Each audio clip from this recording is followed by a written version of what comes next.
I had been working 12-hour days for 3 straight weeks. Deadlines, corporate meetings, the usual grind. I wasn't doing it for anyone else either. No family, no girlfriend, no friends who'd care enough to ask me to slow down. Just me and the endless climb up the corporate ladder. By Friday night, I couldn't take it anymore. I booked a secluded cabin in the woods of Virginia, rustic but modern enough for heating and hot water.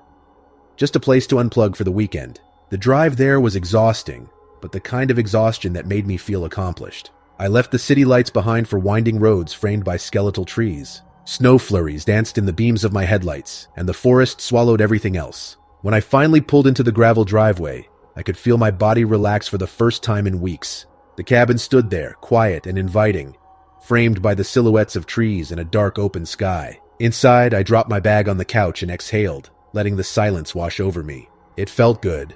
The kind of good that only comes when you've left the chaos behind. I lit a fire, opened a bottle of cheap whiskey, and sat on the couch with a book I had been meaning to start.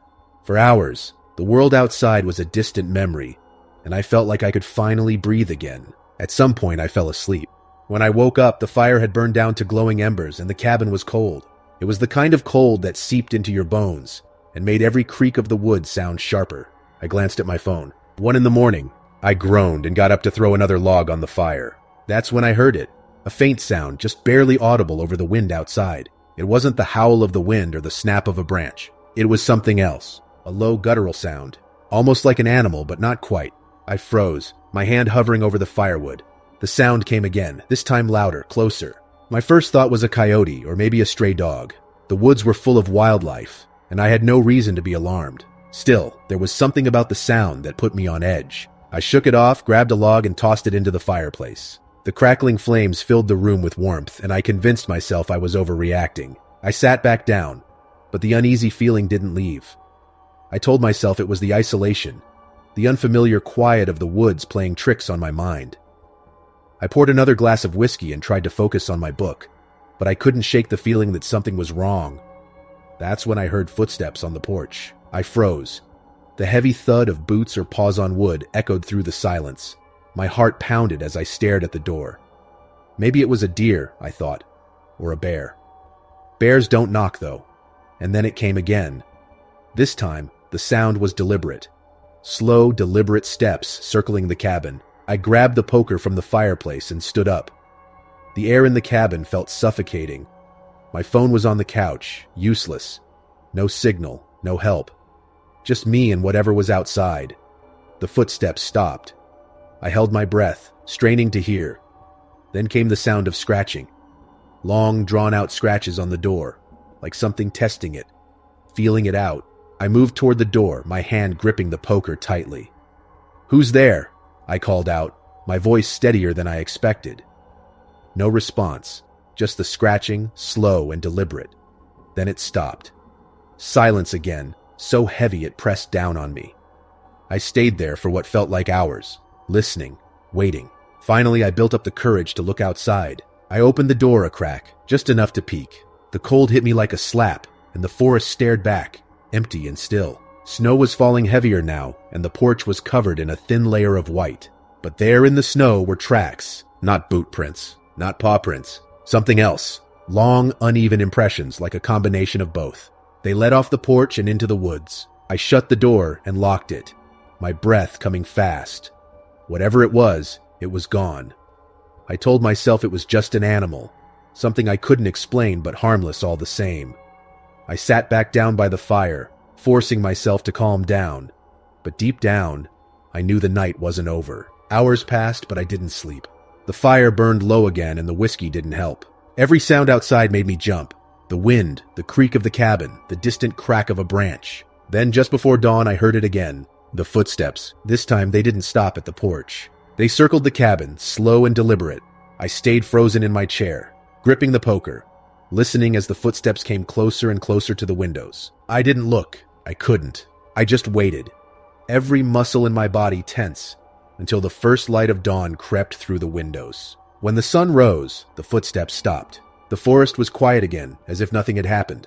But when I finally stepped outside, I saw the tracks. They circled the cabin, over and over, weaving in and out of the trees, and then they disappeared into the woods. I didn't stay to find out what it was. I packed my things and left, the weight of the silence pressing down on me as I drove back to the city. I never went back to that cabin, and I don't think I ever will. Whatever it was out there, it wasn't just an animal.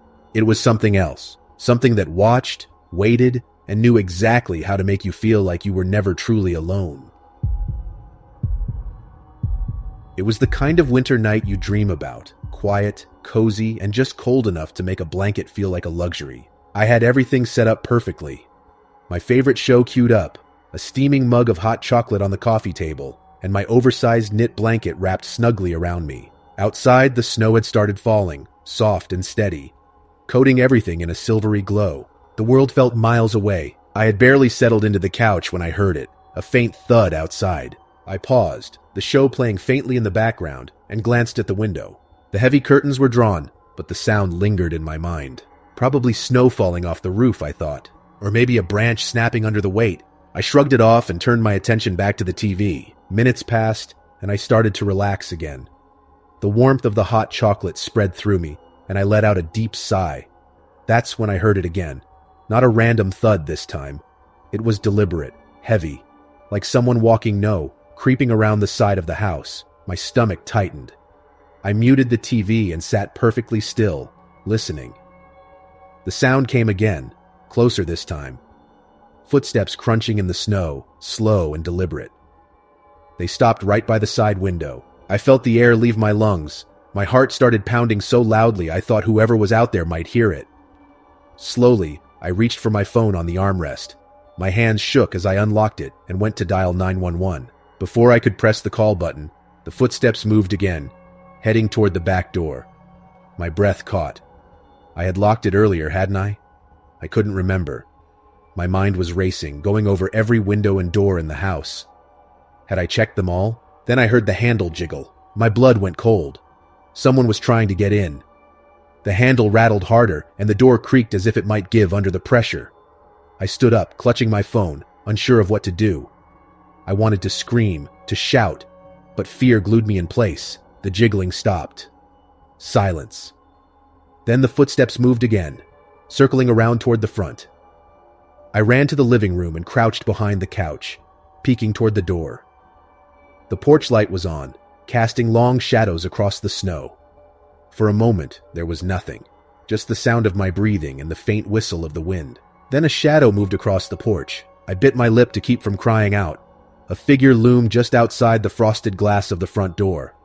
They stood there, motionless, as if they were listening.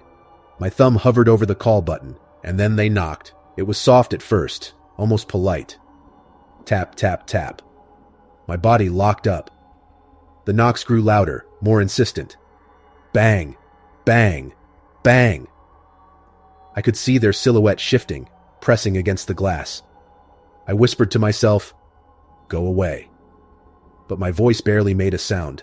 Then they stopped. The shadow lingered for a moment before retreating into the night. I stayed frozen behind the couch, my phone clenched in my hand, waiting, listening.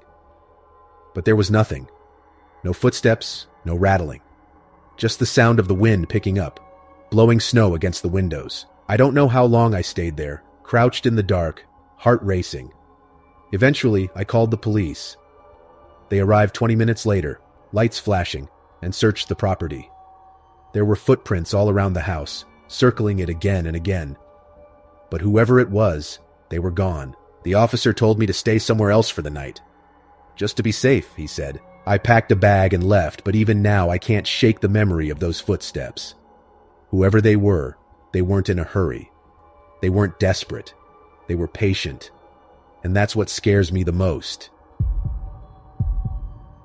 The highway stretched endlessly before us, flanked by barren fields and distant skeletal trees. The occasional farmhouse stood like a forgotten relic. My sister Emma sat next to me, scrolling through her phone, while my dad hummed along to old country songs on the radio. Thanksgiving was hours away, and we were headed to our aunt's house deep in rural Texas. The sun was setting, painting the sky in shades of orange and purple. The first sign of trouble came as a sputter from the engine. "Everything all right, Dad?" I asked, glancing at the dashboard lights, which were flickering erratically. "Just needs some rest, like me," he joked, though his brow furrowed as he tapped the gas. The sputtering grew worse, and within minutes the car gave up entirely. We coasted to a stop on the shoulder of a narrow country road. Fields stretched out on either side, the nearest farmhouse a distant smudge on the horizon. Great, Emma muttered. No service. Dad sighed, getting out to pop the hood. I followed, mostly for moral support since I knew nothing about engines. The chill in the evening air bit through my jacket. As Dad fumbled with the engine, a pair of headlights appeared in the distance, growing brighter and closer. A rusted old truck pulled up alongside us. The driver leaned out, a man with a scruffy beard and a weathered face. He wore a faded plaid shirt, and his smile, though wide, didn't reach his eyes. "Car trouble?" he asked, his voice a low drawl. Dad straightened up, wiping his hands on his jeans. "Yeah, seems like it. Won't start." The man nodded, his smile widening. "Lucky I came along. Not much traffic out here. I've got a tow hitch. I can take y'all to my place. Got tools there." Dad hesitated, glancing at us. Emma shook her head slightly, but we didn't have many options. Night was falling fast, and the temperature was dropping. After a moment, Dad nodded. "All right, thanks. Appreciate it," he said. The man's smile lingered as he got out of his truck and attached the tow hitch to our car. Something about the way he moved, slow, deliberate, made my stomach knot. I tried to shake off the unease. He was helping us, after all. We climbed into the back of his truck, bundled together on the hard metal bed. The man started driving, the engine growling as we bumped along the uneven road. At first, it seemed fine. He took a few turns, the headlights cutting through the darkness. But soon, something felt wrong. "Isn't the highway back that way?" Emma whispered, pointing to the faint glow of taillights in the opposite direction. "Maybe it's a shortcut," I suggested, though I didn't believe it. The truck veered onto a dirt road, the tires crunching over gravel. The fields around us grew darker, the shadows deeper. My heart pounded as Emma gripped my arm. "Something's not right," she said. Dad knocked on the rear window, trying to get the man's attention, but the truck didn't slow. Instead, it picked up speed. "Get ready," Dad said, his voice tight. "Ready for what?" I asked, though I already knew. "To jump." The truck bounced over a pothole, and we took our chance. Dad went first, rolling off the side. I grabbed Emma's hand, and we jumped together, landing hard in the dirt. The truck's taillights disappeared into the darkness, and the night swallowed the sound of the engine. We lay there for a moment, gasping for breath, before Dad pulled us to our feet. "Come on," he said, his voice firm. "We've got to move." We stumbled through the fields, the cold biting harder now. In the distance, a faint light flickered. A farmhouse. We pushed through the tall grass, hearts pounding, until we reached the front porch. Dad knocked frantically, and a woman opened the door, her face wary but kind. "What happened?" she asked, her eyes darting to the fields behind us. "Car broke down," Dad said quickly. "We need help." She let us in, locking the door behind us.